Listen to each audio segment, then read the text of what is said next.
الحمدللہ رب العالمین والصلاة والسلام علی سیدنا و سید الانبیاء والمرسلین وعلی آلہ الطیبین الطاہرین المہدیین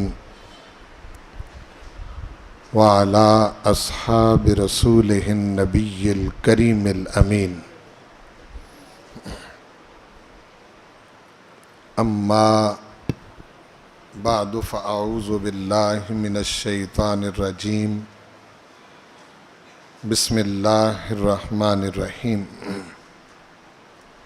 وَسَيُجَنَّبُهَا الْأَتْقَى الَّذِي يُؤْتِي مَالَهُ يَتَزَكَّى وَمَا لِأَحَدٍ عِندَهُ مِن نِعْمَةٍ تُجْزَى إِلَّا ابْتِغَاءَ وَجْهِ رَبِّهِ الْأَعْلَى وَلَسَوْفَ يَرْضَى صدق اللہ مولانا العظیم۔ اللہ جل مجدہ الکریم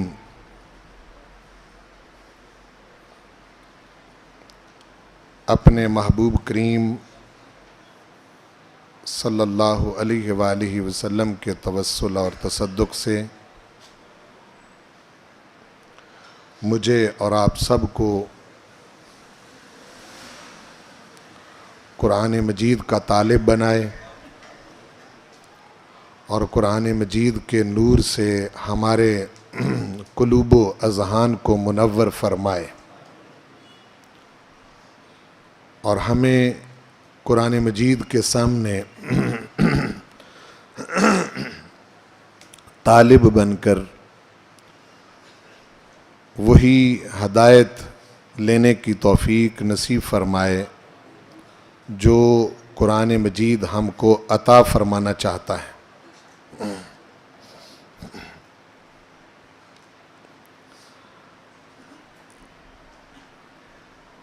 اعادے کے طور پر چند باتیں میں آپ کے گوش گزار کرتا ہوں تاکہ ما سبق کے ساتھ ربط قائم ہو جائے۔ سب سے پہلی بات کہ قرآن مجید یہ انسانی کاوش کا نام نہیں ہے۔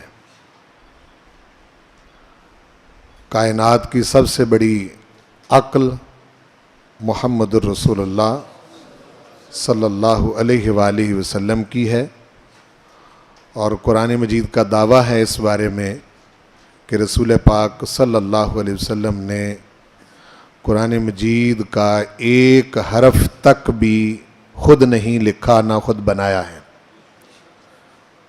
بلکہ یہ اللہ تعالیٰ نے اپنے محبوب پر نازل فرمایا ہے۔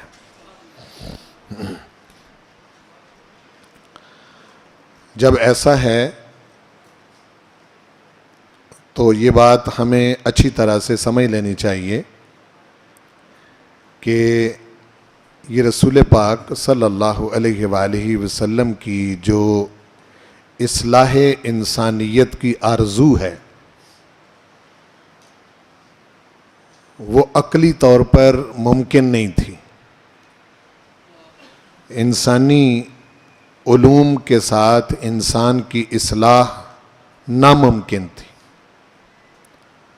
جب حضور علیہ السلام نے اصلاح انسانیت کی آرزو کی، تمنا کی، تو اس کے جواب میں اللہ تعالیٰ نے قرآن مجید قلب مصطفیٰ پر اتارا ہے۔ دوسری بات یہ ذہن نشین فرمائیں کہ کائنات بے مقصد نہیں ہے، اور اس کائنات کے اندر سب سے اعلیٰ مخلوق انسان ہے۔ جب کائنات بے مقصد نہیں تو انسان بھی بے مقصد نہیں ہے۔ رب ذوالجلال والاکرام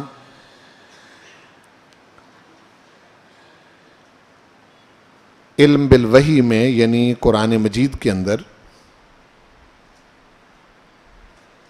چند قوانین بیان فرماتا ہے. ان میں ایک قانون کائناتی قانون ربوبیت ہے، جس کا معنی یہ ہے کہ کائنات کی ہر چیز با مقصد ہے، اور اللہ تعالی نے اس کائنات کے اندر یہ قانون رکھا ہے کہ ہر چیز اپنے مقصد کے قریب تر ہوتی جاتی ہے.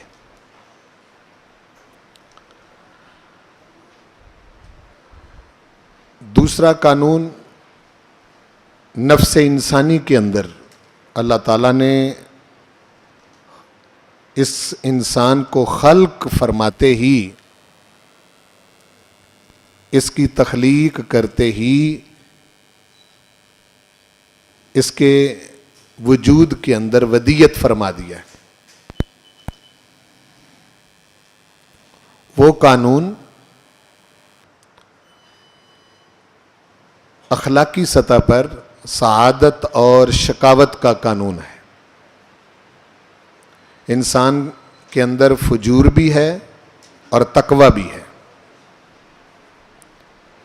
جب انسان فجور کو غالب کر لیتا ہے تو بدبخت ہو جاتا ہے، اور تقوی کو غالب کر لیتا ہے تو خوشبخت ہو جاتا ہے.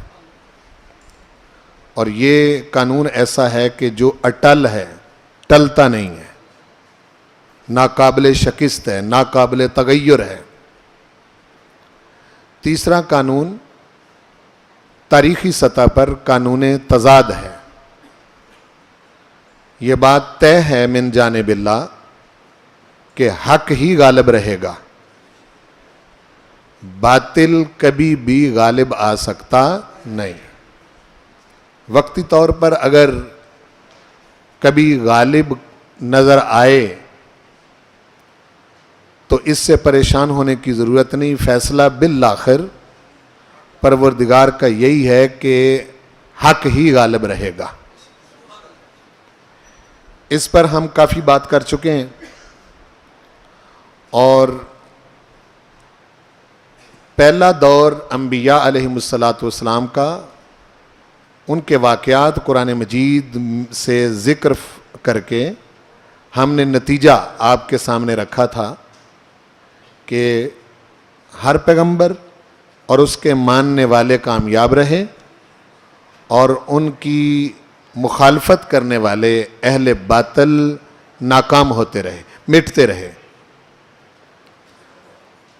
یہ بات ہمیں تب صحیح سمجھ آ سکتی ہے جب ہم لا ریب کتاب پر ایمان رکھیں اور اعتماد ہو ہمارا کہ قرآن مجید کی کوئی بات غلط نہیں ہے. صاف ظاہر ہے کہ بحیثیت مومن ہمارے ایمان کا تقاضا بھی یہی ہے. ایمان لانے کا مطلب ہی یہ ہے کہ ہم اس کتاب کو من جانب اللہ سمجھیں، سمجھ کر پڑھیں اور پڑھ کر سمجھیں، اور اس کی کسی بات کے اندر شک نہ کریں. دوسرا دور ہمارے آقا کریم محمد الرسول اللہ صلی اللہ علیہ وآلہ وسلم کا دور ہے، جس کا بیان ہم نے کل شروع کیا تھا. اور کل ہم نے انفرادی زندگی کا نصب العین، یعنی تنہا ایک انسان جو ہے اس کے زندگی گزارنے کا مقصد اور نصب العین کیا ہے. نصب العین میں نے بتایا تھا کہ نصب کا معنی گاڑنا اور عین کا معنی آنکھ. آنکھ کو جس جگہ پر گاڑ دیا جائے اور پھر ادھر ادھر نہ دیکھا جائے اس کو نصب العین کہتے ہیں. تو وہ انفرادی زندگی کا نصب العین کیا ہے؟ انسان مرتضی بننا، یعنی اللہ کا پسندیدہ انسان بننا. اس پر ہم نے کل تفصیل سے بات کی تھی. آج اور کل آنے والا جو لیکچر ہے اس میں ہم اللہ کا پسندیدہ انسان بننے کا جو لائے عمل ہے، طریقہ کار، ہمارے آقا کریم صلی اللہ علیہ وسلم نے وہ انسان جن کے بارے میں ٹائٹل قرآن مجید دے چکا، رضی اللہ عنہم ورضوا عنہ، کہ وہ لوگ ہیں کہ اللہ جن پر راضی ہوا اور وہ اللہ پر راضی ہو گئے. یہ ہے نا ٹائٹل قرآن مجید میں.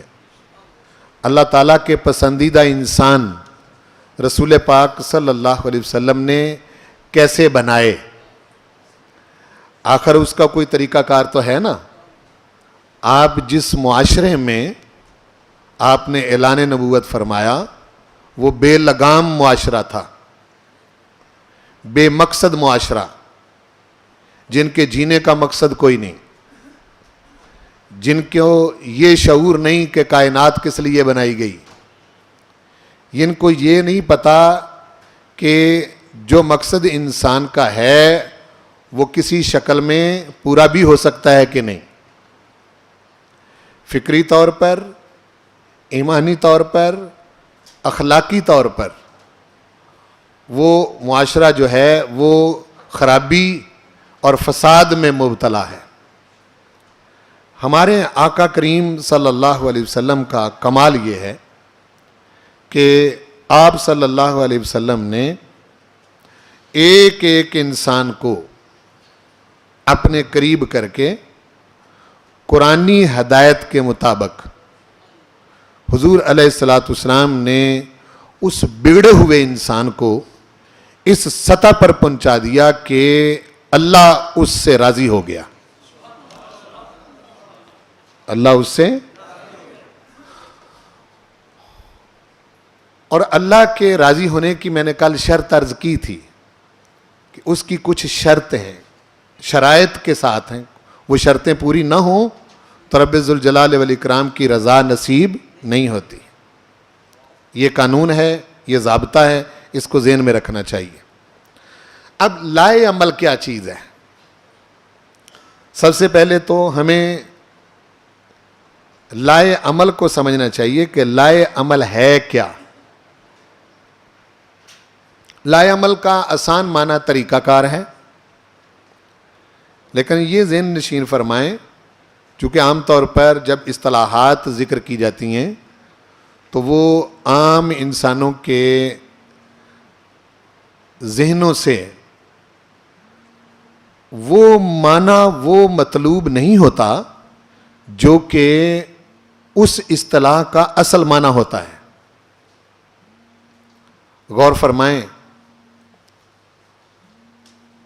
مقصد کیا ہے انفرادی زندگی کا؟ جی، انسان مرتضی بننا. بولیں، اللہ کا پسندیدہ انسان بننا جس سے اللہ راضی ہو. یہ انفرادی زندگی کا نصب العین ہے. ایک انسان کو ایسا ہونا چاہیے کہ اس کا رب اس سے راضی ہو.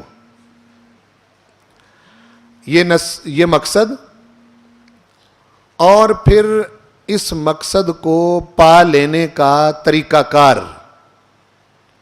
اس مقصد کو پا لینے کا طریقہ کار، ایسا طریقہ کار کہ جس میں مقصد کو پا لینے کی ضمانت موجود ہو.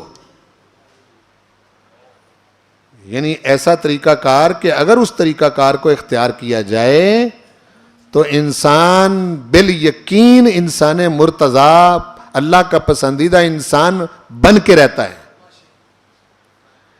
یعنی یہ بھی ایسی شے نہیں ہے کہ جو طریقہ کار اختیار کرے اور اس کو یقین ہی نہ آئے کہ پتہ نہیں میں انسان مرتضی بنوں گا بھی یا کہ نہیں.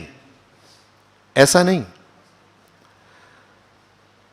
ہاں، اگر وہ انسان کا بنایا ہوا طریقہ کار ہو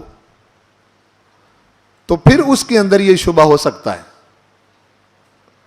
اللہ کا پسندیدہ انسان بننے کا جو طریقہ ہے جب وہ خود خدا بتائے تو پھر اس میں شبہ نہیں ہو سکتا, پھر اس کے اندر شک اور شبہ نہیں ہو سکتا. یہی بات جو ہے یہ سمجھنے والی ہے.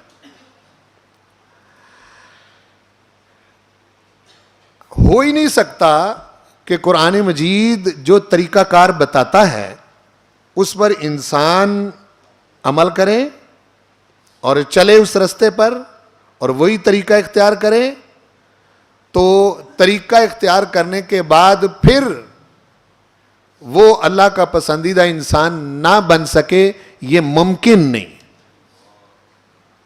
بولو یہ ممکن نہیں. لائے عمل سے مراد ہماری وہ قرآن کا بتایا ہوا طریقہ کار ہے کہ جس کو اختیار کرنے کے بعد یقیناً انسان اللہ کا پسندیدہ انسان بن کے رہتا ہے. یہ ہو ہی نہیں سکتا کہ وہ اللہ کا پسندیدہ انسان نہ بنے. اب لائے عمل کی سمجھ آئی؟ یعنی ایسا لائے عمل نہیں کہ آپ اس پر چل بھی رہے ہوں اور پتہ نہیں وہ رستہ آپ کو کہاں تک لے جائے. ایسا نہیں ہے. چونکہ جو طریقہ کار ہے یہ ہم اپنی عقل سے وضع نہیں کر رہے.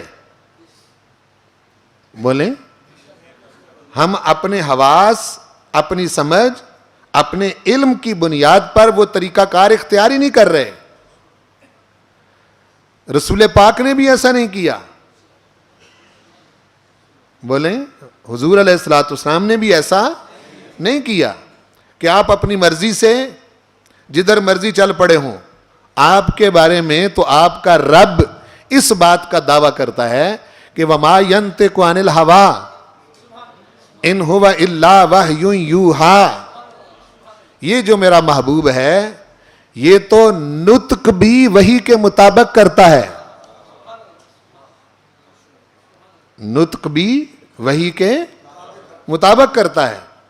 یعنی مطلب یہ ہے کہ ایسا نہیں ہے کہ ہو دین کا کام, یعنی اسلام کا کام حضور کر رہے ہوں اور اس میں اپنی عقل استعمال کر رہے ہوں. نہیں, اگر آپ نے اپنی عقل سے انسانیت کو سنوار لینا ہوتا تو پھر وحی کی ضرورت ہی پیش نہ آتی. وحی ہے ہی اس لیے کہ جو نصب العین ہے, جو مقصد ہے, وہ بھی اللہ تعالیٰ فرما رہا ہے ہم ہی طے کر رہے ہیں.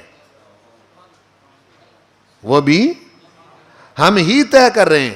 اور اس نصب العین تک پہنچنے کا جو طریقہ کار ہے وہ بھی ہم ہی بتا رہے ہیں. یہ فرق سمجھ آ رہا ہے یا نہیں آ رہا؟ دو ذرائع ہیں اس بات کو سمجھنے کے. ایک یہ ہے کہ انسان بھی کامیابی اور ناکامی کے بارے میں سوچتا رہتا ہے. ہر انسان سوچتا ہے. کیوں جی؟ انسان جو ہے آج جہاں انسان پہنچا ہوا ہے, یہ صدیوں پہلے کا انسان جو ہے معاشرتی طور پر, تمدنی طور پر جو چیزیں آج آپ کے سامنے ہیں, ایک صدی پہلے کے انسان کے سامنے یہ چیزیں نہیں تھیں. کیوں جی؟ بلکہ بعض لوگ تو کہتے ہیں کہ اگر ایک صدی پہلے کا انسان اچانک اس دنیا کے اندر آنکھ کھولے تو جتنی ایک صدی کے اندر تبدیلی ہو چکی ہے وہ اس کو دیکھ کر ایک لمحے میں دوبارہ مر جائے کہ یہ کیا ہو گیا ہے, میں کہاں آ گیا ہوں, کیا دیکھ رہا ہوں. اس کو تو بہت دن لگ جاتے تھے سفروں میں, رسل و رسائل میں, پیغام رسانی کے اندر. آپ سمجھے کہ نہیں؟ آج جو کچھ منظر میں ہے یہ ایک صدی پہلے انسان کے منظر میں نہیں تھا. اس سے پہلے, پھر اس سے پہلے, اس سے پچھلے. غور کرتے جائیں. دنیا کے اندر بہت ساری چیزیں جو ہیں وہ تبدیل ہو چکی ہیں, لیکن یہ غلط فہمی کبھی آپ کے ذہن میں نہ آئے کہ جو کچھ بھی نیا ہو رہا ہے اگر پروردگار نے اس کائنات کے اندر اس کا خام مال نہ رکھا ہوتا تو انسان کبھی بھی ان چیزوں کو پیدا نہ کر سکتا. جی میری بات کو ذہن نشین کریں. رب ذوالجلال والاکرام چونکہ علام الغیوب ہے، جو کچھ ہو رہا ہے اس کی مرضی کے بغیر نہیں ہو رہا. آپ سمجھ رہے ہیں نا؟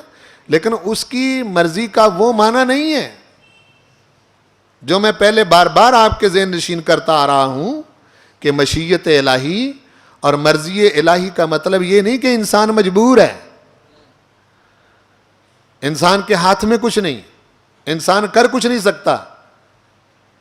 سب کچھ آپ کر ہی تو رہے ہیں، تبھی تو سب کچھ سامنے آ رہا ہے. اور انسان کھلی آنکھوں سے اپنے کیے کے نظارے بھی کرے اور پھر خود کو مجبور کہے تو یہ ایسے ہے کہ جیسے ایک انسان جو ہے وہ اپنی ہی نفی کر رہا ہے، اپنی ہی صلاحیتوں اور قابلیتوں کی نفی کر رہا ہے. مشیت الہی کا جو مطلب لوگ سمجھے ہیں وہ نہیں ہے. اصل میں انسان جان چھڑانا چاہتا ہے سب کچھ خدا پر ڈال کر، بنا کر تقدیر کا بہانہ فارغ ہوا مسلمان عمل سے. وہ سب کچھ اپنے خدا پر ڈال کر خود بری الذمہ ہونا چاہتا ہے، جبکہ اس کے اندر سے آواز اٹھتی رہتی ہے کہ تو بری الذمہ ہو سکتا ہی نہیں. آپ سمجھے نا کہ یہ چیز نہیں ہے. وہ جو قرآن مجید کے اندر آتا ہے وَتُعِزُّ مَن تَشَاءُ وَتُذِلُّ مَن تَشَاءُ، کچھ ایک دو سوال بھی اس حوالے سے آئے، میں ساتھ ہی کلیئر کر رہا ہوں ان کو. اس کا یہ مطلب نہیں ہے کہ وہ جس کو پکڑ کے چاہے عزت دے دے، جس کو پکڑ کے چاہے ذلیل کر دے. یہ مطلب نہیں ہے. مشیت الہی کو اس طرح سے جوڑ دینا یہ ایمان کے خلاف ہے. بلکہ اگر ہم یہ مانا لیں تو اس سے رب ذوالجلال والاکرام کی ذات ظالم قرار پاتی ہے کہ قصور کوئی بھی نہیں، ذلیل کر دیا، کمال کوئی بھی نہیں، عزت دے دی. اور پروردگار ظالم، میں اس پر بہت تفصیل سے بات کر چکا ہوں پہلے ظلم کے حوالے سے. ہاں، جس کو چاہے عزت دے، جس کو چاہے ذلت دے کا مطلب یہ ہے کہ ہم نے ایک قانون وضع کیا ہوا ہے کائنات کے اندر جس کا ہم بالتفصیل ذکر کر کے آئے ہیں. سعادت و شقاوت کا قانون ہے، بدبختی اور خوشبختی کا قانون ہے. جب تم خوشبختی کی طرف چلتے ہو تو اپنی مرضی سے عزت پھر تم نہیں پاتے، مشیت ہماری ہی ہوتی ہے. اور جب تم بدبختی کی طرف چلتے ہو تو وہ تمہارا نہیں ہے، تم خود کچھ کر نہیں سکتے، تم خلق نہیں کر سکتے. عزت بھی ایک مخلوق ہے، سمجھ رہے ہیں؟ اور ذلت بھی ایک مخلوق ہے. کیا کہہ رہا ہوں میں؟ عزت بھی ایک مخلوق ہے، عزت خالق نہیں. اور ذلت بھی ایک مخلوق ہے. جو مخلوق ہے اس کو خدا پیدا کرتا ہے، اور اس کو پیدا کرنے کے لیے خام مال کی ضرورت نہیں ہے. ہاں قانون ہے، اس قانون کے مطابق تم نے چلنا ہے، اس کے مطابق تمہاری عزت اور ذلت ہوگی، اور وہ ہماری ہی مشیت ہوگی، ہماری ہی مشیت ہوگی. سمجھ گئے؟ اس سے آگے ہم چلتے ہیں. ایک لائے عمل وہ ہے جو انسان اختیار کرتا ہے. اس کو کچھ کرنے کے لیے اس کا طریقہ کار یہ ہوتا ہے کہ ایک انسان ایک طریقہ کار وضع کرتا ہے، بعد میں آنے والا کہتا ہے کہ اس کے اندر یہ غلطی تھی، وہ اصلاح کرتا ہے، پھر آگے بڑھتا ہے. اس کے بعد آنے والا یہ کہتا ہے کہ اقدام اور خطا کا یہ مسئلہ ہے. یعنی اقدام کرتا ہے، غلطی، پھر اقدام، پھر غلطی، پھر اقدام، پھر غلطی، آگے بڑھتا جاتا ہے، غلطیوں کی اصلاح کرتا جاتا اور سیکھتا جاتا ہے. دین اسلام کے معاملے میں یہ چیز اللہ تعالیٰ نے انسانوں پر نہیں چھوڑی. کہ تم غلطیاں کر کر کے سیکھو. بہت کرم ہے یہ اس کا. اگر ہمیں اس پر چھوڑ دیتا تو انسانیت نہ جانے کہاں جا پہنچتی. اسلام کے بارے میں, دین کے بارے میں اس نے یہ فیصلہ کیا ہے کہ میں نسب العین بھی خود ہی بتاؤں گا اور اس نسب العین تک پہنچنے کا طریقہ کار بھی میں خود ہی بتاؤں گا. اس کا یہ مطلب نہیں ہوگا کہ تم پہلے غلطی کرو گے پھر سیکھو گے, غلطی کرو گے پھر سیکھو گے, پھر وہاں تک پہنچو گے. نہیں, یہ میرا کرم ہے, فضل ہے, مہربانی ہے, رحمت ہے کہ میں نے دین اسلام کو لوارث نہیں چھوڑا, قرآن کو لوارث نہیں چھوڑا. اس کو وضع ہی میں نے اس لیے کیا ہے, نازل ہی اس لیے کیا ہے کہ میں نسب العین بھی بتا رہا ہوں بغیر غلطی کے, اور اس تک پہنچنے کا طریقہ کار بھی بتا رہا ہوں بغیر غلطی کے. یہی چیز ہے جس کو سمجھنے کی ضرورت ہے. اب ایک چیز جو ہے وہ بہت اہم ہے جو میں عرض کرنے لگا ہوں, خاص طور پر اس چیز کو ذہن نشین فرمانا ہے کہ جب انسان کسی چیز کو ٹارگٹ بنا لیتا ہے, مقصد بنا لیتا ہے, تو اس مقصد کے ساتھ وفاداری جو ہے, بے وفائی نہیں بلکہ وفاداری جو ہے, اس کا تعین کیسے ہوگا, کیسے پتا چلے گا کہ یہ بندہ اپنے مقصد کے ساتھ وفادار ہے. اس کا طریقہ کار بھی قرآن مجید میں اللہ تعالیٰ نے بتایا ہے. یعنی یہ بھی ایسے نہیں چھوڑ دیا کہ پتہ ہی نہ چلے کہ پتہ نہیں یہ بندہ وفادار ہے کہ نہیں.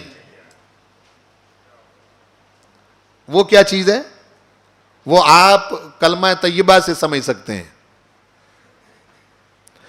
لا الہ الا اللہ. ارشاد فرماتا ہے کہ پہلے میرے سوا جتنے بھی معبود ہو سکتے ہیں پہلے ان کی نفی کر, پہلے اس کی نفی کر. یہ اقرار کر کہ میرے سوا معبود ہے ہی کوئی نہیں. کیوں جی؟ کلمہ طیبہ کا جو پہلا حصہ یہی کیا کرتا ہے, لا الہ, پہلے ہے لا الہ, معبود ہے, الہ ہے ہی کوئی نہیں. پھر اب اس بات پر الا اللہ, سوائے اللہ کے, سوائے. اب مقصد ہے انسان مرتضی بننا, انسان مرتضی بننا, اور وہ ملے گا ہدایت ربانی سے. پہلے یہ فکر پیدا کر کہ میں انسان مرتضی بن ہی نہیں سکتا سوائے اس کے کہ میرا پروردگار مجھے بتائے. پہلے باقی علموں کی نفی کر, باقی طریقوں کی نفی کر, باقی سسٹمز کی نفی کر. یعنی ہدایت ربانی کے سوا کوئی رستہ ایسا ہے ہی نہیں جو تجھے انسان مرتضی بنا سکے. پہلے اوروں کی نفی کر اور ہدایت ربانی کا اقرار کر. جب تو سب کی نفی کر دے گا اور تیرے ذہن میں یہ بات بیٹھ جائے گی کہ اب ہدایت ربانی کے سوا کوئی ہے ہی نہیں جو مجھے نسب العین بتائے, مقصد بتائے اور مقصد تک پہنچنے کا طریقہ بتائے. یہ بو کلمون چیزیں نہیں ہیں کہ کوئی شے آپ ارسطو سے لے لیں, کچھ فارابی سے لے لیں, کوئی ارشمیدس سے لے لیں, کوئی دنیا کے بڑے دانا سے لے لیں, کوئی دنیا کے بڑے سائنسدان سے لے لیں, کوئی دنیا کے بڑے علامہ سے لے لیں, کوئی دنیا کے بہت پڑھے لکھے انسان سے لے لیں. نہ, کوئی شے تجھے انسان مرتضی نہیں بنا سکتی. اگر تجھے انسان مرتضی بنا سکتی ہے تو یہ اقرار کر کہ باقی کوئی شے ہے ہی نہیں سوائے ہدایت ربانی کے. سوائے ہدایت.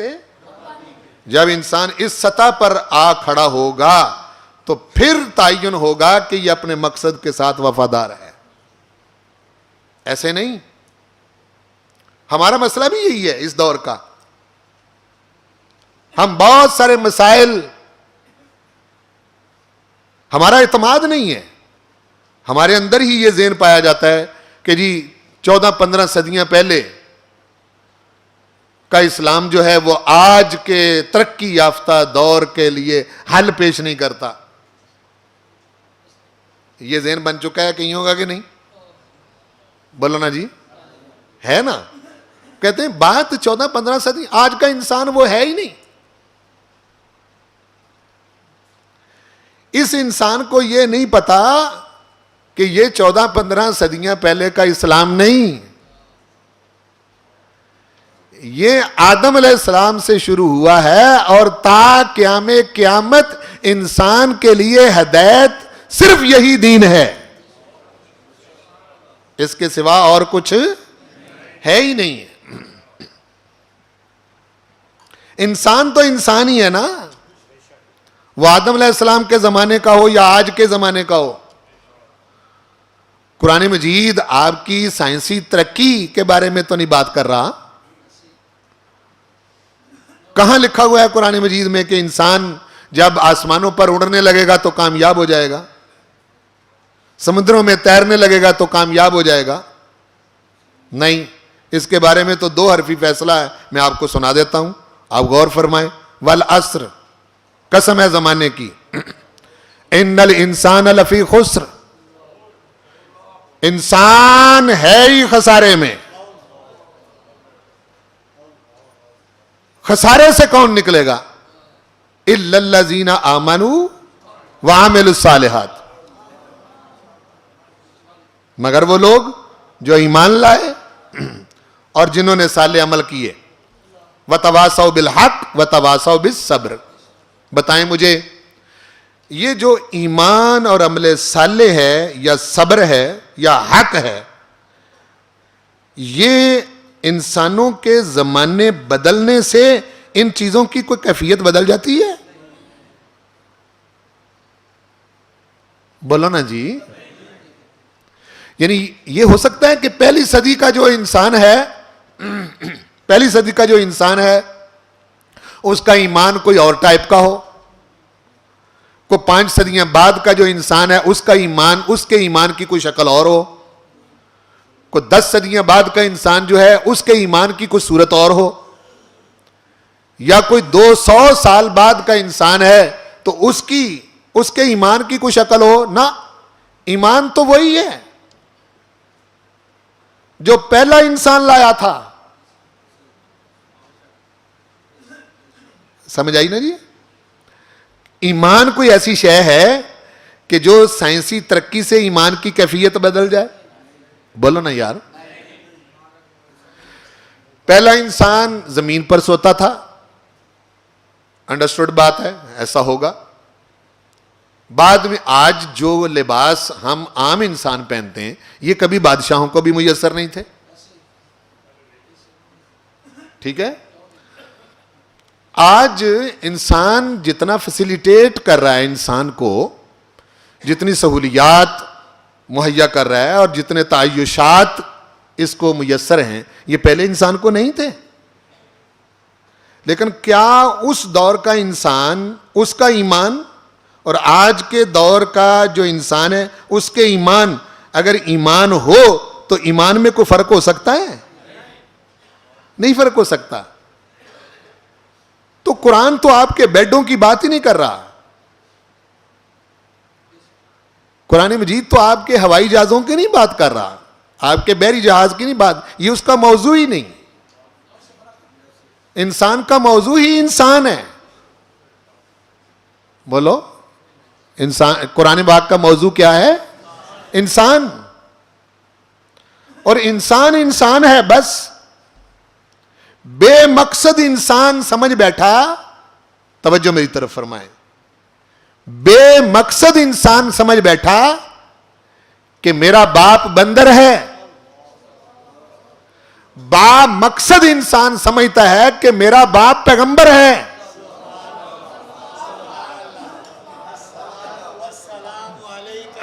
کتنا فرق ہے.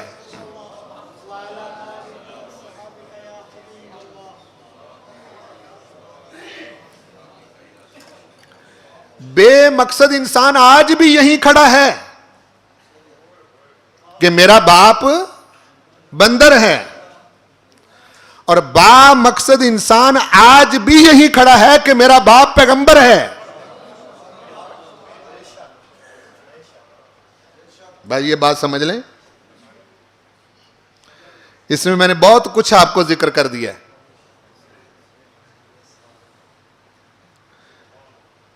با مقصد انسان ہو انسان, اور ہو بھی با مقصد, مقصد کا اس کو پتہ بھی ہو, تو وہ ایک ایسی مخلوق کو اپنا باپ سمجھ لے,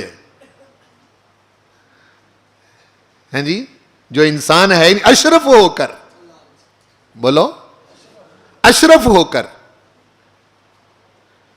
اس لیے با مقصد انسان کبھی بھی اس سے, اب یہ انسان کے شروع ہونے کا مسئلہ آج بھی جو ہے وہ لوگوں فلسفیوں کے اندر چل رہا ہے کہ انسان شروع کہاں سے ہوا ہے, کدھر سے شروع ہوا ہے, آغاز اس کا کیا ہے. وہ اپنے فیصلے عقلوں سے کر رہے ہیں. کیا یہ قرآن مجید کی کرم نوازی نہیں اپنے ماننے والوں پر, کہ وہ ان کو بتا رہا ہے کہ تو اس شخص کی اولاد ہے جس کو پروردگار نے اپنے دستے قدرت سے بنایا تھا.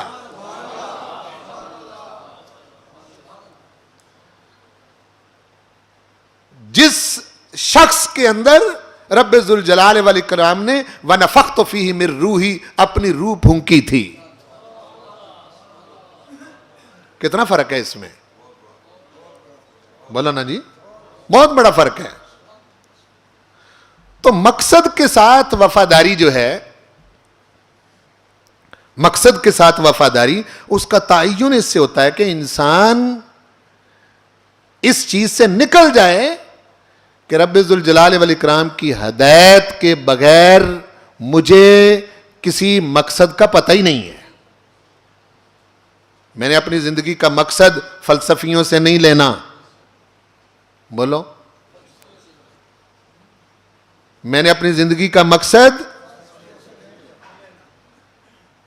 پڑھے لکھے لوگوں سے نہیں لینا, میں نے اپنی زندگی کا مقصد عالموں سے نہیں لینا. اگر قرآن مجید سے ہٹ کر میں کوئی بات آپ کو بہت اعلیٰ درجے کی بتاؤں تو وہ بھی آپ کا مقصد نہیں ہے. وہ میری سمجھ ہوگی, اور میری سمجھ وہاں تک جا ہی نہیں سکتی, اس لیے کہ میں مخلوق ہوں. جس نے خلق کیا ہے اس کو پتا ہے کہ میں نے جس کو بنایا ہے میرے اس بنانے کا مقصد کیا ہے. اور وہ بار بار اعلان فرما رہا ہے کہ تو میرا پسندیدہ انسان بن سکتا ہے, میرا پسندیدہ انسان بن سکتا ہے, اور میں نے تجھے لوارث نہیں چھوڑا, میں تجھے رستہ بتاؤں گا, وہ لائے عمل, وہ طریقہ کار بتاؤں گا جس پر چل کر تو اپنے مقصد تک پہنچ جائے گا. اور یہ ہو نہیں سکتا کہ تو میرے بتائے ہوئے طریقے پر چلے, انسان مرتضی بن جائے, پھر میں تجھ سے ناراض رہوں. فرمایا نہیں, جب تو اس رستے پر چلتا ہے تو میرا تجھ سے وعدہ ہے, میں تجھ سے راضی ہو جاتا ہوں, میں تجھ سے راضی ہو جاتا ہوں. یہ چیز ہمارے ذہن میں نہیں رہی. ہماری عدالتیں, ہماری حکومتیں اسی مرض میں مبتلا ہیں کہ وہ انسانوں کے فیصلے انسانوں کے ذریعے حل کر رہے ہیں, اور یہ ہو سکتا نہیں ہے.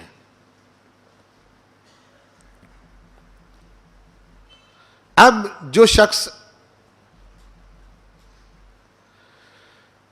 انسان مرتضی بننے کے مقصد سے وفادار ہے، اس کی عملی صورت کیا ہے؟ بولیں اس کی.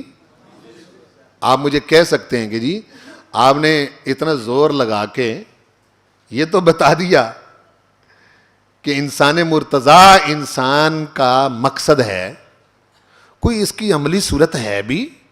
کیا قرآن مجید اس کا کوئی ذکر کرتا ہے؟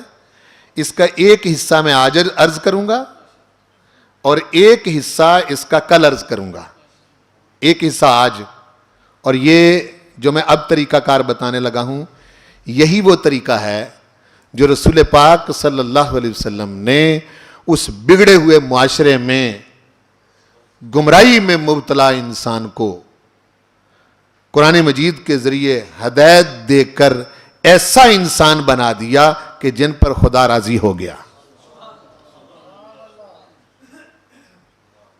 جن پر خدا راضی ہو گیا. وہ کیا چیز ہے؟ بڑی اہم موڑ پر میں اب کھڑا ہوں. اہم موڑ پر کھڑا ہوں. اگر میں اس کو آپ تک قرآن مجید کی آیات کی روشنی میں واضح کر سکا تو یہ میری بہت بڑی کامیابی ہوگی اللہ کے فضل و کرم سے.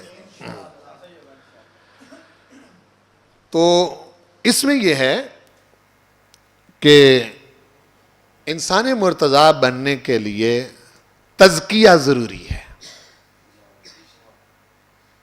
کیا ضروری ہے؟ تزکیہ. تزکیہ باطن کی اصلاح کو کہتے ہیں. بولو. باطن کی اصلاح، کہ اس کا دل، دماغ، قلب، اس کا اندر جو ہے وہ اتنا پیور اور اتنا صاف ہو جائے کہ اس کے دل کے اندر میل رہے ہی نہ. میل رہے. یہ ہمارے آقا کریم کا منصب بھی ہے. پیغمبرانہ ذمہ داریوں میں سے ایک ذمہ داری.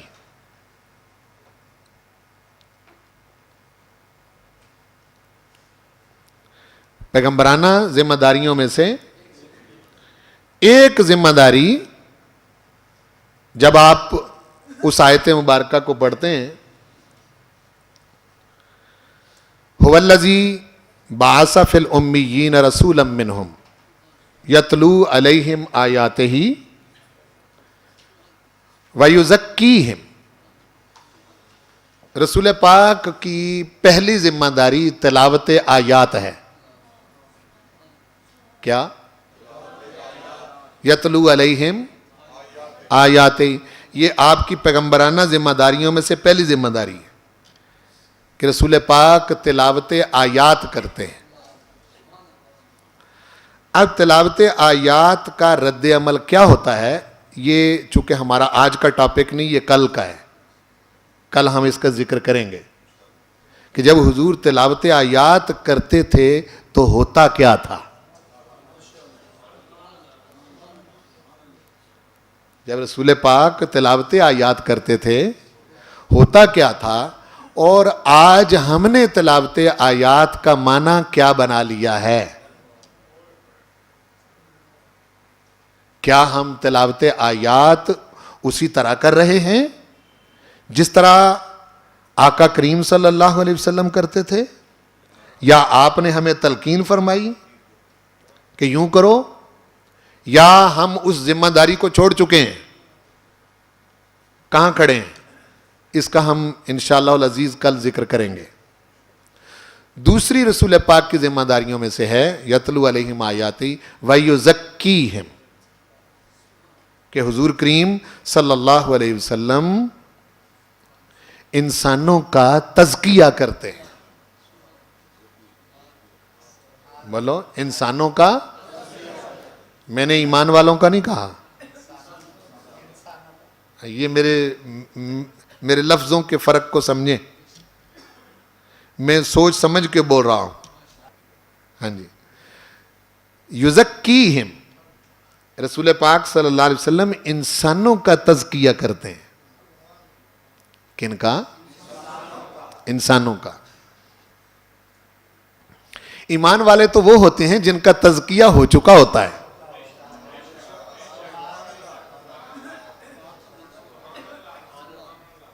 آپ سمجھے نا؟ ایمان والے تو وہ ہوتے ہیں جن کا اگر یہ معنی کریں کہ وہ ایمان والوں کا تزکیہ کرتے ہیں تو تزکیہ ہو کر ہی تو وہ ایمان والے بنے تھے. ٹھیک ہے کہ نہیں؟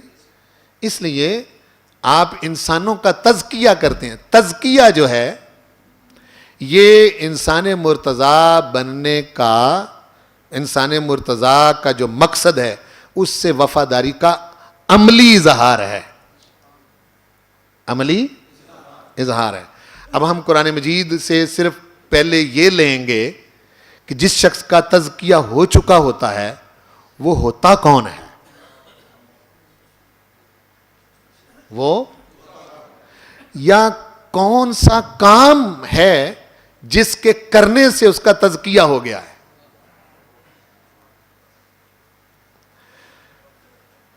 اب جو نبی پاک صلی اللہ علیہ وسلم کی جو بحثیت نبی اور پیغمبر کے ذمہ داریاں ہیں ان میں سے ایک ذمہ داری آپ کا اسماء مبارکہ میں ایک نام ہے مزکیٌ.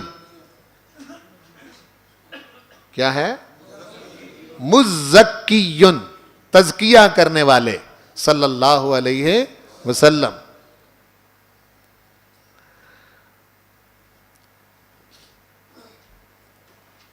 انسان مرتضی بننے کے لیے تزکیہ ضروری ہے. کیوں؟ کہ تزکیے کے بغیر اللہ کی رضا حاصل نہیں ہو سکتی. اللہ کی رضا اسے ہی حاصل ہوگی جس کا تزکیہ ہوگا.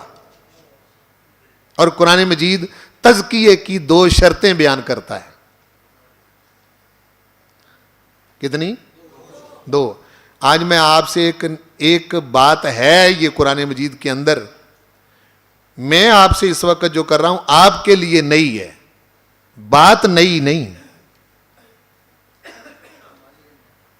بولیں بات نئی نہیں.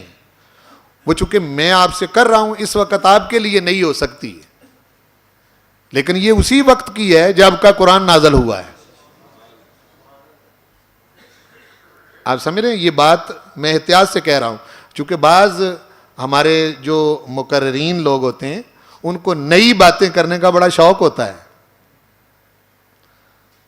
وہ کہتے ہیں کہ میں وہ بات کر رہا ہوں جو آپ نے پہلے سنی ہی نہیں، نہ کسی کے دماغ میں آئی، نہ کسی کی عقل میں آئی. ایسا نہیں کہہ رہا میں، یہ دعویٰ نہیں ہے میرا. یہ بات تو قرآن مجید کے اندر موجود ہے اور اگر آپ نے اس کو اس طرح نہیں سمجھا تو پھر آپ کے لیے نہیں ہو سکتی. ٹھیک ہے؟ آج آپ سمجھ جائیں گے کہ نماز کیا چیز ہے.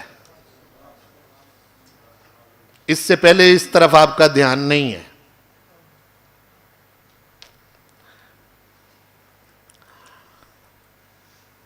رسول کریم صلی اللہ علیہ وسلم کی بعثت کا مقصد قرآن مجید بیان فرماتا ہے هو الذی ارسل رسولہ بالہدی ودین الحق لیظہرہ علی الدین کلہ ولو کرہ المشرکون. دوسری آیت میں ولو کرہ الکافرون. وہ ذات ہے جس نے اپنے رسول کو بھیجا ہدایت دے کر اور دین حق دے کر. اب مقصد بیان کیا جا رہا ہے تاکہ رب ذوالجلال والاکرام اس دین حق کو باقی تمام دینوں پر غالب کر دے. اور پروردگار کا ایک دعویٰ ہے واللہ غالب علی امرہ. اللہ جس امر کا ارادہ فرماتا ہے وہ اپنے امر پر غالب ہے. ولیکن اکثر الناس لا یعلمون، لیکن اکثر لوگ جانتے نہیں. ایک بات. دوسری ایک آیت یوں بھی ہے فلا تہنوا ولا تحزنوا، سست نہ پڑو، غم نہ کرو، وانتم الاعلون، تم ہی غالب رہو گے، ان کنتم مومنین، اگر تم ایمان والے ہو۔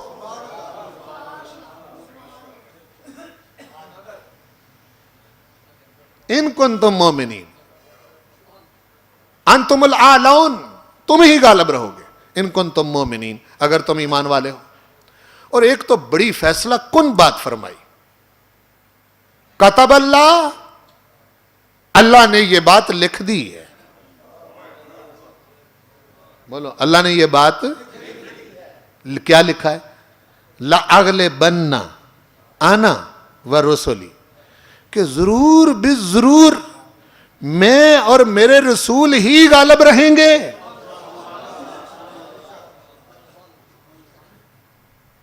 ان اللہ قوی عزیز، میں کمزور رب نہیں کہ اپنا ارادہ پورا نہ کر سکوں، قوی عزیز، غالب ہوں، میں جو ارادہ کرتا ہوں میں اس پر، یہ ہو سکتا ہے پیغام میرا ہو، رسول میرے بھیجے ہوئے ہوں، اور دنیا مجھ پر اور میرے رسولوں پر غالب آ جائے، یہ میرا فیصلہ ہے، ایسا ہوگا ہی نہیں۔ بولو، ایسا ہوگا ہی نہیں۔ کس یقین پر کھڑا کرتا ہے قرآن مجید؟ آپ سمجھ رہے ہیں؟ اس لیے رسول پاک کی بعثت کا مقصد دین حق کا غلبہ کیا ہے؟ بولو، دین حق کا غلبہ، یہ حضور کی بعثت کا مقصد ہے۔ اور کائنات کو خلق کرنے کا مقصد کیا ہے؟ دین حق کا غلبہ۔ یہ تو میں کئی دنوں سے یہ بات کر رہا ہوں، بھائی کائنات کو خلق کرنے کا مقصد کیا ہے؟ کہ باطل غالب، بولو باطل غالب، کیا غالب رہے گا؟ دین حق۔ کائنات کو پیدا کرنے کا مقصد بھی یہی، رسول پاک کی بعثت کا مقصد بھی یہی، اور قرآن مجید نازل کرنے کا مقصد بھی یہی، دین حق کا غلبہ۔ اور نماز بھی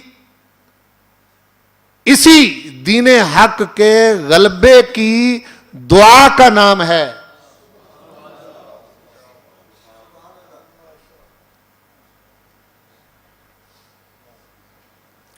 ورنہ رسول پاک صلی اللہ علیہ وسلم کے لیے اہدنا الصراط المستقیم کو کوئی سمجھ نہیں سکتا۔ میری بات کو سمجھے نہیں ہیں آپ؟ یہ دعا حضور بھی کر رہے ہیں یا نہیں؟ اور رسول پاک صلی اللہ علیہ وسلم ایسی شخصیت ہیں کہ آپ کے دور کے اور بعد کے دور میں آنے والے تمام مومن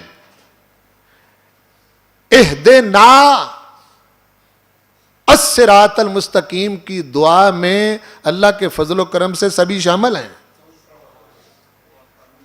اس دعا کا مطلب ہی یہ ہے کہ ہدایت دے ہم کو صراط مستقیم کی۔ کون سا صراط مستقیم؟ وہ صراط مستقیم جو رسول پاک صلی اللہ علیہ وسلم کے دین کو دنیا کے اندر، کائنات کے اندر غالب کر دے۔ اس سے چھوٹا مقصد جس بندے نے اہدنا الصراط المستقیم سے سمجھا، اس نے رسول پاک صلی اللہ علیہ وسلم کی مانگی ہوئی دعا کو نہیں سمجھا۔ اب آپ غور کر لیں، ہمارے ذہن کے اندر تو مقصد کچھ اور ہے نا جی، اہدنا الصراط المستقیم کی،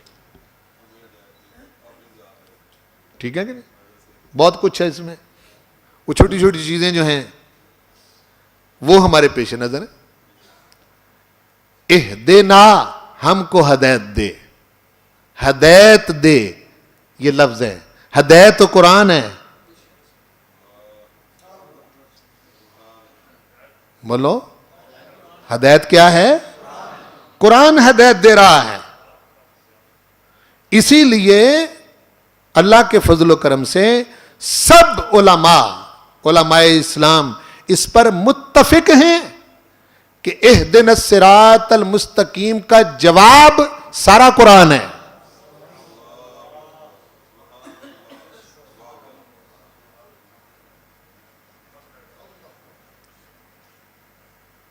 سمجھے؟ جب ہم دعا مانگتے ہیں اہدنا الصراط المستقیم، ہمیں ہدایت دے صراط مستقیم کی، تو وہ جو صراط مستقیم ہے جو انسان مرتضی تک لے جاتا ہے اور اس تک جانے کا رستہ بتاتا ہے، اور پھر رسول پاک نے جو معاشرہ قائم کیا جس کا ہم آگے جا کے ذکر کریں گے، اس معاشرے کے قیام کا جو طریقہ کار بتاتا ہے، اور طریقہ کار بتا کر کل دنیا پر رسول پاک کے دین کو غالب کرنے کا ارادہ الہی ہے.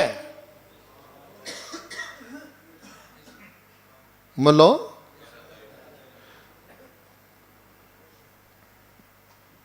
ان حالات میں تو آپ کو سمجھ نہیں آتی، جن حالات میں آپ کھڑے ہیں ان حالات میں تو آپ کہیں گے نہیں جی یہ کیسے ہوگا، کس طرح ہوگا.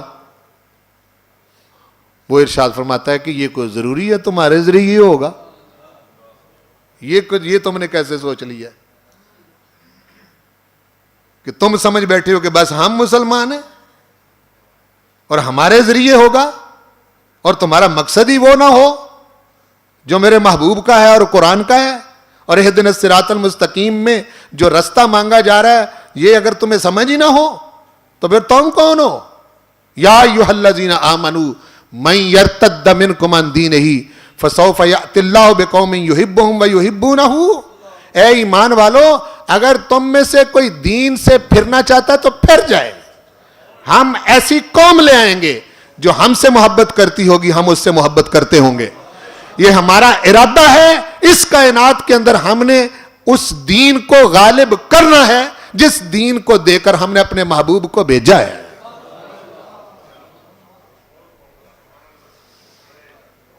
اپنے آپ کو یا تو میرے ارادے کے ساتھ کر لو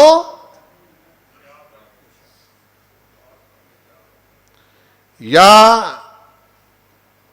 سوچ لو کہ تم کہاں کھڑے ہو. یہ تو ہو نہیں سکتا کہ میرا ارادہ اور ہو، میرے حبیب کا ارادہ اور ہو، اور قرآن مجید نازل کرنے کا میرا مقصد ہی کچھ اور ہو، کائنات کا مقصد کچھ اور ہو. اور دعا میں اپنے محبوب کو سکھاؤں کہ حبیب یہ دعا مانگ، اہدنا الصراط المستقیم رسول پاک کی اپنی بنائی ہوئی دعا نہیں ہے. دین حق کو غالب کرنا ہے. فرمایا اس کو نماز رکھی اس لیے، پنجگانہ نماز اس لیے رکھی ہے کہ تاکہ نمازی نماز پڑھتا جائے اور اس رستے پر چلتا جائے جس سے وہ اللہ کا پسندیدہ انسان بن جائے.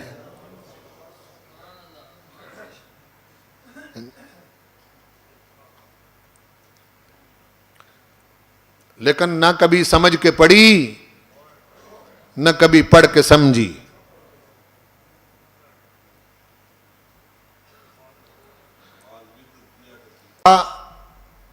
تزکیے کی جو 2 شرطیں، ان میں پہلی شرط مقصود بعثت کو پانا ہے. جو حضور پاک کو بھیجنے کا مقصد ہے، آپ کو نبی بنانے کا مقصد ہے، اس مقصد کو پانا یہ تزکیے کی پہلی شرط ہے. بولا تزکیے کی پہلی شرط ہے. دوسری شرط انفاق فی سبیل اللہ. کیا؟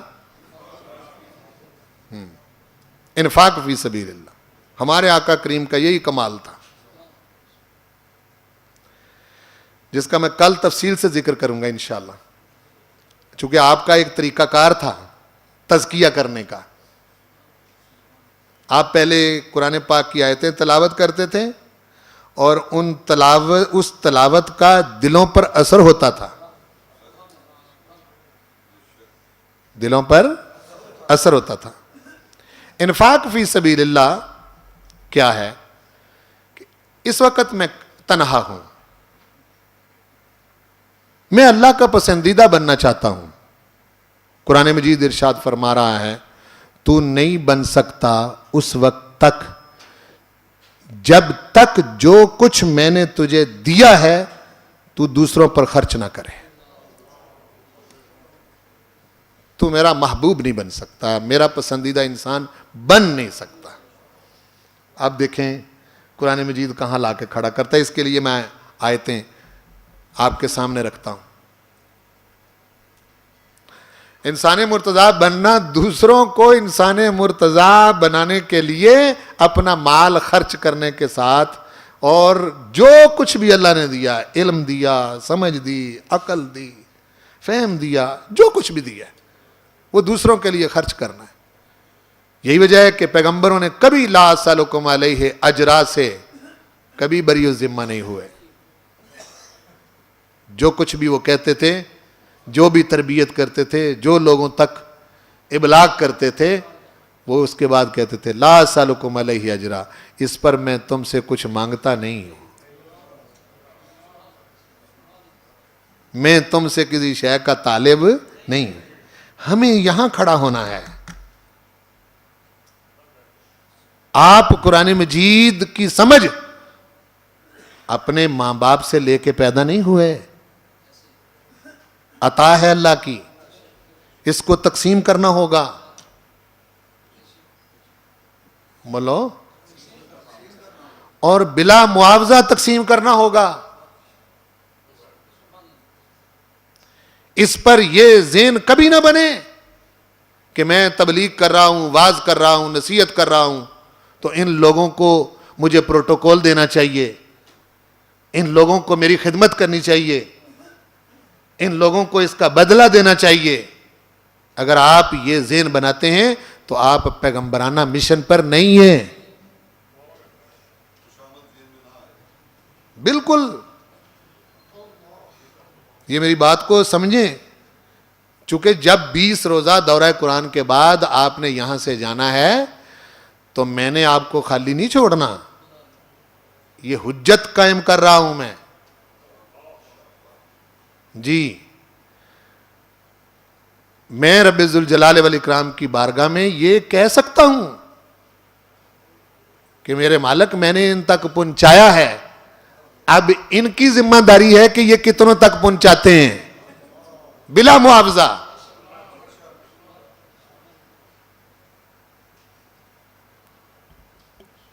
آپ کیا سمجھ رہے ہیں کہ میں آپ کو ایسے چھوڑ دوں گا؟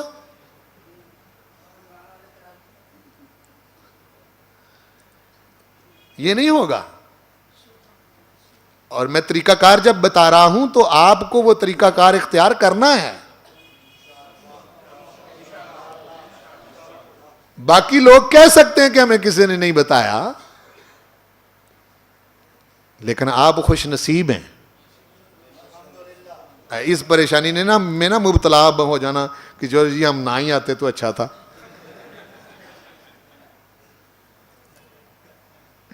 آپ خوش نصیب ہیں کہ آپ کو یہ نور مل رہا ہے. بولو, خوش نصیب ہیں یا نہیں؟ یہ نور آپ کو مل رہا ہے, اور یہ اللہ پاک کرم کرتا ہے, بعض اوقات اپنے بندے کے ذہن میں خود بات ڈالتا ہے. میں بہت عرصے سے پریشان تھا کہ اگر مجھے اس کی سمجھ ہے تو کوئی ایسا پلیٹ فارم مجھے ملنا چاہیے جس میں یہ لوگوں تک منتقل کر دوں.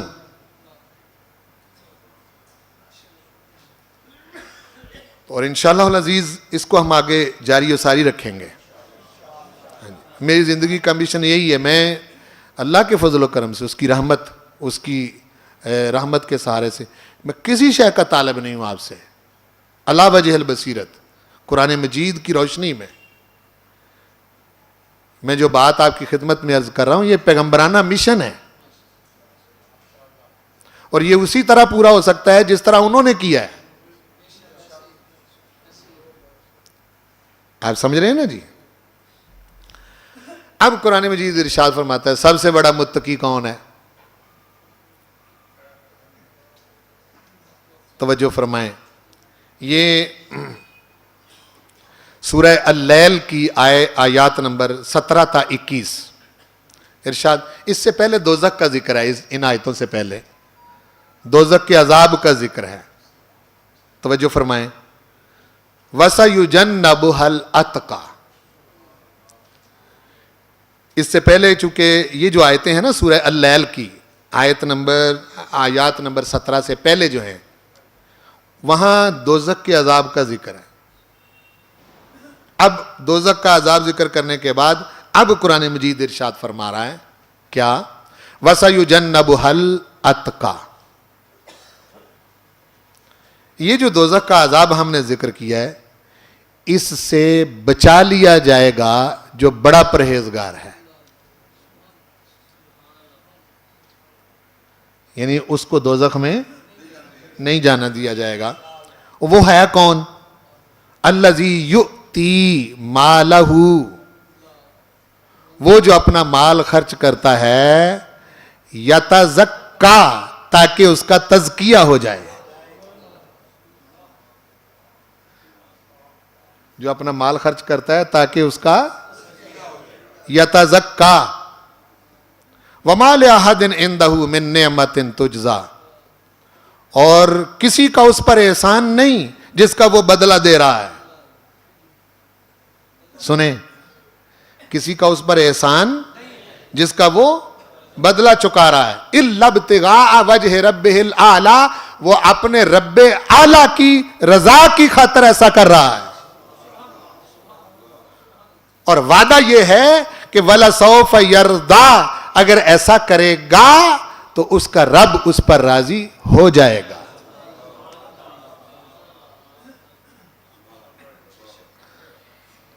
قرآن مجید میں یہ ہے نا جی. کیوں جی؟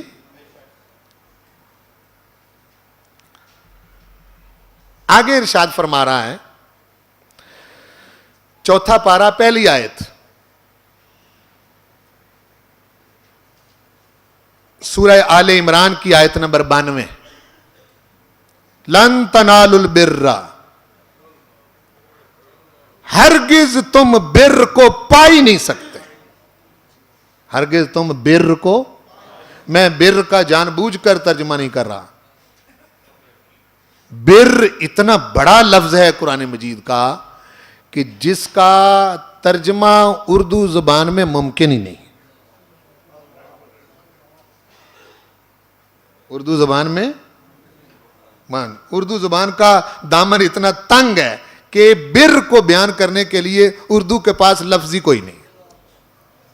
ویسے ترجمے والوں نے اس کا معنی نیکی کیا ہے. جی جی. لن تنالوا البر، میں بھی ذکر کرتا ہوں، ہرگز تم نیکی کو نہیں پا سکتے. حتی تنفقوا، جب تک تم خرچ نہ کرو، مما تحبون، ان چیزوں میں سے جن سے تم پیار کرتے ہو. اپنی پیاری چیز خرچ کرو گے تو پھر تم بر کو پاؤ گے، ورنہ تم بر کو پا نہیں سکتے. تزکیہ. اب بر کو قرآن ہی بیان کرتا ہے چونکہ اردو کے پاس تو لفظ نہیں ہے. سورۃ البقرہ آیت نمبر 177. لیس البر، یہ بر نہیں، ان تولوا وجوہکم قبل المشرق والمغرب، کہ تم اپنا چہرہ مشرق و مغرب کو کر لو. یہ کوئی بر نہیں. بر کیا ہے؟ ولکن البر، لیکن بر یہ ہے، سنتے جائیں اب. من آمن باللہ، کوئی ایمان لائے اللہ پر، والیوم الآخر، آخرت کے دن پر، والملائکہ، فرشتوں پر، والکتاب، کتابوں پر، والنبیین، نبیوں پر، وآت المال، اور مال خرچ کرے، علی حبہ، اللہ کی محبت میں، ذوی القربہ، قریبی رشتہ داروں پر، والیتامى، یتیموں پر، والمساکین، مسکینوں پر، وابن السبیل، مسافروں پر، والسائلین، مانگنے والوں پر، وفی الرقاب، گردنیں چھڑانے میں، واقام الصلاۃ، نماز قائم کرے، وآت الزکات، یہ کتنے بعد میں آئی ہے یہ بات. وآت الزکات، زکات دے. والموفون بعہدہم اذا عاہدوا، اور جب کسی سے وعدہ کر لے وعدے کو پورا کرے. والصابرین فی البأساء، تنگیوں تکلیفوں میں صبر کرے. والضراء، اور پریشانیوں میں دکھوں میں. وحین البأس، جنگی حالات میں. اولئک الذین صدقوا، یہ ہیں سچے. واولئک هم المتقون، یہ ہیں متقی.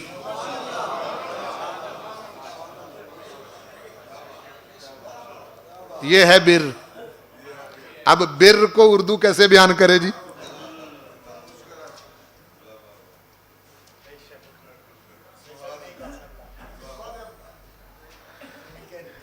یہ کیا کچھ ہو گیا اس میں. اور قرآن کہہ رہا ہے کہ لن تنالوا البر، تم بر کو ہرگز پا ہی نہیں سکتے حتی تنفقوا مما تحبون، جب تک تم خرچ نہ کرو اس چیز کو جو تمہیں پیاری لگتی ہے.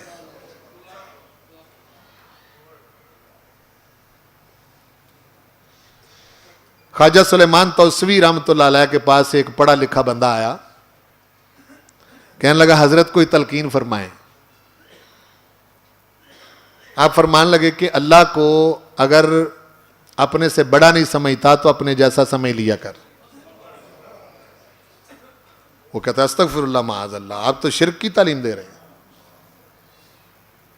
آپ فرمانے لگے کہ چلو بھائی تو نے مجھے کہا، میں نے نصیحت کر دی. کہتا لا حول ولا قوت الا باللہ العلی العظیم.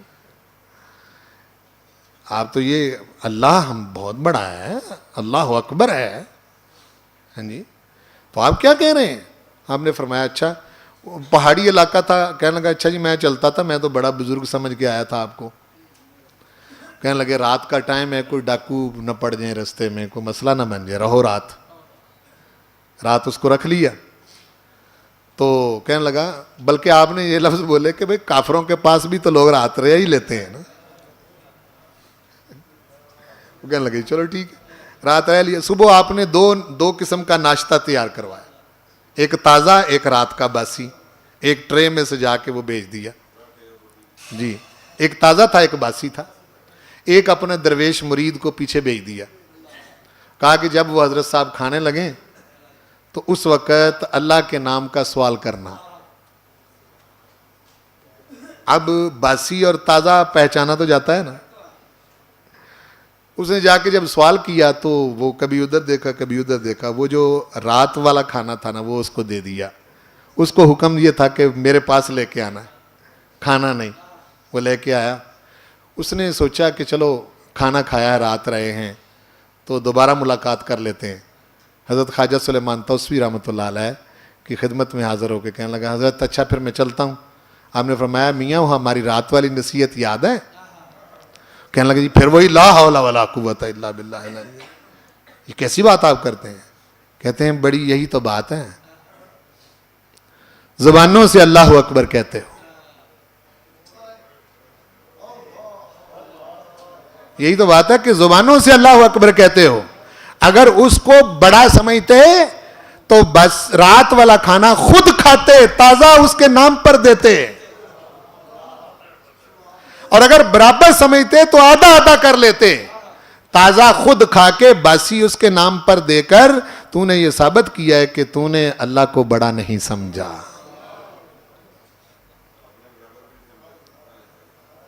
برابر بھی نہیں سمجھا.